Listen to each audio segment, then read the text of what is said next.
What's your insight on commercial real estate right now? I mean, these guys are taking it in the shorts. Is there any programs, or do they qualify for PPP if they're sitting on all these different properties?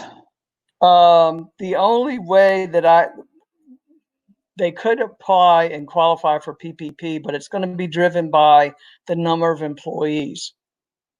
And a lot of these real estate investment companies, their employment base is somewhat small relative to their revenues. So I have not seen any wide scale, not so much bailouts, but assistance to firms in this industry.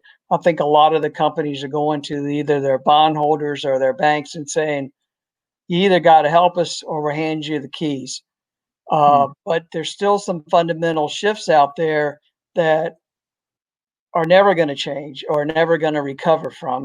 For one, I think that regional malls are really in trouble because a lot of this businesses that operated in those storefronts that are still in operation are finding out that they can operate online or do other ways of getting their products and services out without having to have a storefront.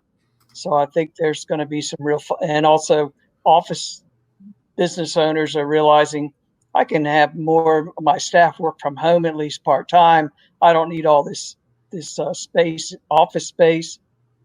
So I think there's some short term and some long term issues there that are going to take a long time for the system to work through. And this again goes back to the earlier point about the conservative nature of banks. Most banks make a lot of their income off of commercial real estate.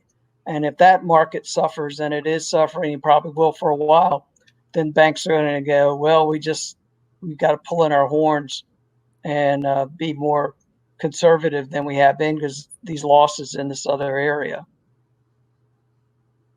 Wow, you think it's going to go full circle that rent prices are going to go down so low that it'll be appetizing for businesses to start? I think there's elements of that. What we have advised are a lot of our clients that are in business now is to go to their landlords and say, what kind of concessions can we get?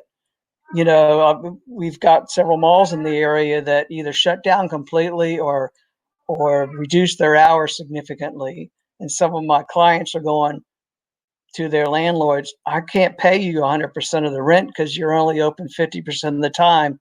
I'm going to pay you 50% of the rent or I'm going to leave.